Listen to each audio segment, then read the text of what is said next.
Well, Michael Symon, welcome back to Columbus. Thank you very much. It's so exciting to have you here. All these people are so excited to have you here. It's good to be here. I love Columbus. Yeah, awesome. So we're here talking about your cookbook. Yes. So this is your newest one. Tell us about Michael Symon's Playing with Fire. So this is my fifth book, and it's kind of really based on the backbone of the way that I like to cook. It's I always feel that live fire cooking is kind of like the secret spice or secret ingredient that a lot of people don't always use, but it's like an incredibly inexpensive way to add a lot of flavor to your dishes. Oh, nice. So, it's something that we always try to do in our restaurants. It's something that I've always done since I was a young cook at home.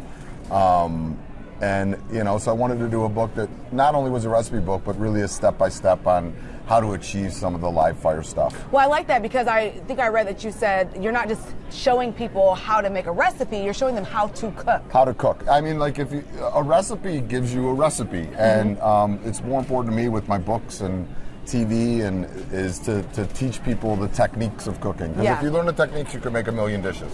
Nice. And really at the end of the day, that's the most important part. I like that you said that you went all over the country looking at different restaurants, barbecue, but then you decided to make Cleveland like its own thing. Well, yeah, I've been a kind of a barbecue geek for 30 years. Yeah.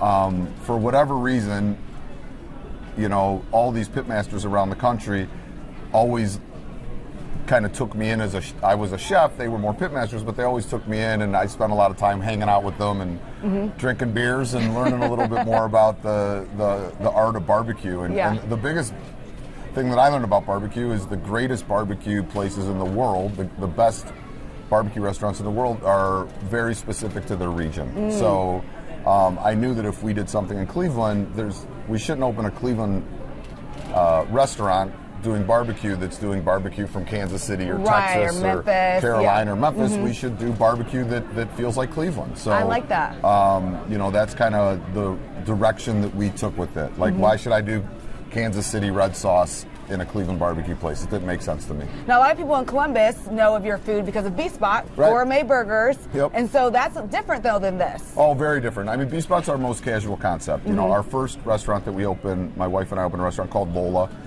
22 years ago in Cleveland. Yeah, my gosh. It's still there.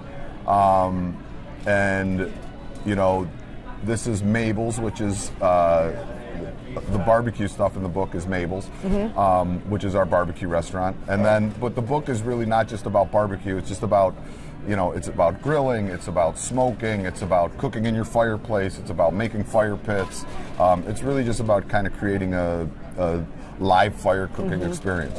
Well, many of our viewers know you from The Chew. Yes. A favorite show on ABC6. I love that. So let's talk about the Chew a little bit. Do you have a favorite guest that you've had on the show that you were like, we got to have this person back as often as possible? Oh, man, that's always so hard. I like them all.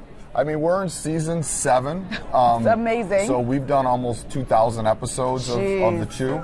So, which means we've had minimally 2,000 guests, maybe more. I always think of them. We just had Ray Liotta on the other day, who was fantastic. I'm a Goodfellas fan, so to make Sunday gravy, Sunday sauce with Ray Liotta was very exciting to me. So I'm just going to go with the most current. He was my favorite guest of all time. I also read that you, who wrote Michael Symon's Carnivores, is a part-time vegetarian. Well, my wife is a full-time vegetarian. Okay. So usually what happens, for simplicity of eating in our house, is I would say, for lack of other terms, I'm a 2-day-a-week vegetarian because it's like Liz eats only vegetables every day. Yeah. So often when we cook, we'll do a dish that you could add or not have a protein on. But sometimes, a couple days a week, we just do straight vegetarian food. And, I love vegetables. I mean, I obviously really love meat. Yes. Like, I'm not going to become a vegetarian anytime soon. It's just not going to happen. I mean, my doctors even advised me it's probably a good idea, still not going to happen. But to 2 days a week have meatless days, it works good for our lifestyle, for mine and my wife. And maybe she always says, I know I'm not going to make you live another 50 years, but maybe I can add 5 or 10. So, I love it. So, you know, I have like 2 vegetable days a week. I saw you had your nephews here. How do you expect, or how do you encourage parents to get their kids interested in cooking with so many? I mean, you have restaurants, you want people to go to your restaurants, but parents also want their kids in the kitchen. What advice do you have to encourage kids to be in the kitchen?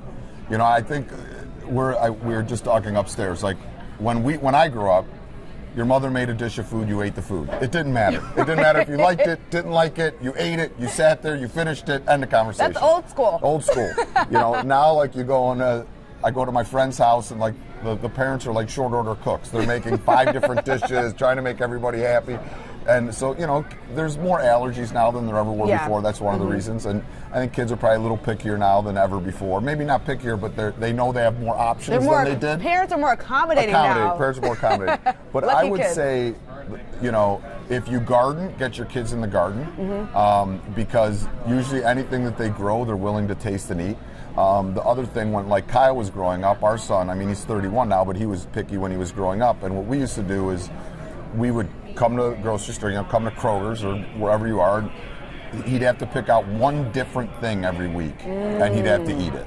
And we'd cook it together, and then he'd have to eat it. So, like, it was a good way to take a picky kid and not force him, but kind of have a fun process of, here's how you're going to try new things. And quite frankly, I have a lot of adult friends that are very picky. They should be doing the same thing. Like, I have friends, you know, I'm almost 50 years old. They're like, oh, I don't eat that, it's green. I'm like, dude, you're not 12.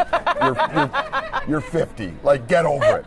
Oh, I don't eat seafood. It's seafood. I'm like, are you allergic? No, but I just won't eat, you know. I don't eat peas. I'm like, you're 50 years old. You should eat everything. You can't, as soon as you're no longer 12, you have to eat everything. That should be a basic rule. Is there anything that you won't eat?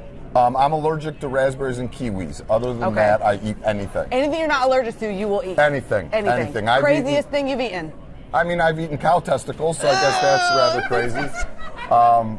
I've eaten snake. I've eaten just about everything. You're brave. No, I'm not brave. It's just, my feeling is, picky eaters out there, here's my thing. Okay.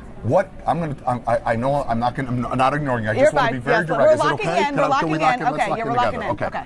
So if you're a picky eater, think of it this way. You go through your entire life, say you're now 70 years old, and you finally say, you know what, I've never eaten pork. I'm afraid of pork. And at 70, you taste pork and you're like, that's the best thing I've ever eaten in my life. You just ruined 69 years. So whenever I'm in a foreign land and they say, try this, I try it, because it may be the best thing that I've ever eaten. Were cow testicles the best thing you'd ever eaten? They were not.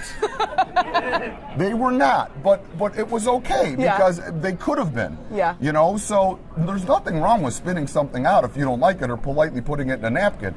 But the thought of missing out on something that is delicious is way more scary to me than trying something that I've never had.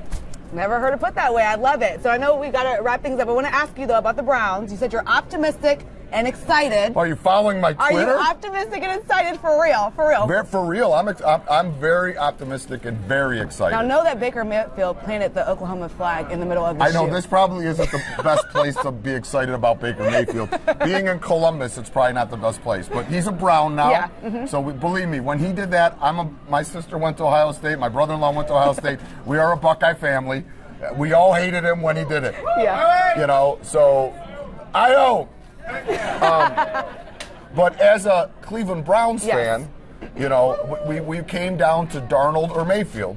Ohio State made Darnold look like a child, and they housed him, and Mayfield looked great against Ohio State. Yeah. So as a Browns fan, I'm happy that we picked who I feel is probably the better quarterback. But time will tell at the end of the day. Yeah. I love Nick Chubb out of Georgia, too. I'm very excited about that. And we got a Buckeye, the number 4 pick. So Mr. Ward from Cleveland, Ohio. And he's going to be our shutdown corner. So I am ecstatic about the Browns. The Cavs win tonight. You think they're going to the finals? Oh gosh, I think they have a long. It's going to be a rough road for them, but we have LeBron, and when you have LeBron, you always have a chance. That's right. I love it. So I wish the other players would start doing a little more to help him, but we have LeBron, we have a chance. If they win tonight, they still have a chance. So I love it. Okay, so we want to look at these 4 dishes that we have here. All right. Do you have a favorite dish in your cookbook? I know they pulled out some that they did. I never pick a true favorite. We got Mabel's pork belly. You know, I mean, belly's always good. You know, it's fresh bacon. grilled pork tenderloin with mostarda. Mostarda. This is the pork tenderloin here. Mostarda is a very classic Italian sauce. It's dried and fresh fruit with mustard seeds. So it's the bright acidity that cuts through the richness of the fat, which is always delicious. You know, and then we have the grilled skirt steak tacos, which are a great kind of fun casual dish. And then we got the vegetarian dish. Grilled corn with tomato salad. So so this is a perfect example. If Liz and I mean, the portion sizes might be different. Right, but it was like, this would be my meal and this would be Liz's meal.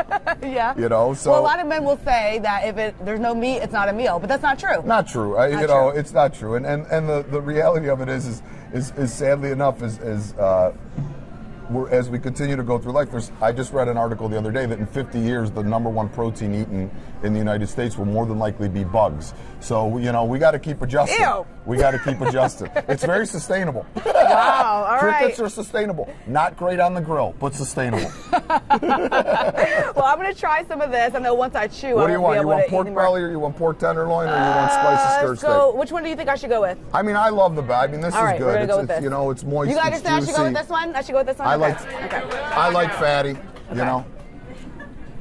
That's good. This is good. Here, just taste a little bit of the mustard on top. Right. Just get it right here. Just get a little bit of that mustard on fruit. top. You like mustard? I do love Good. mustard, yes. I'm a mustard guy. I'm not a ketchup guy. I'm a mustard favorite. guy. Yeah. You don't burn my nose, it's not good. Yeah. So it's got a little bit of sweet, a little bit of hit, a little bit of pop. So good. Man, I am so excited about your cookbook, Playing with Fire. Thank you. Amazing. Thank you so much for being here with Thanks for us having today. me. So excited to talk to you today. Thank you. Go Buckeyes. Go Buckeyes. O-H-I-O. Thank you so much.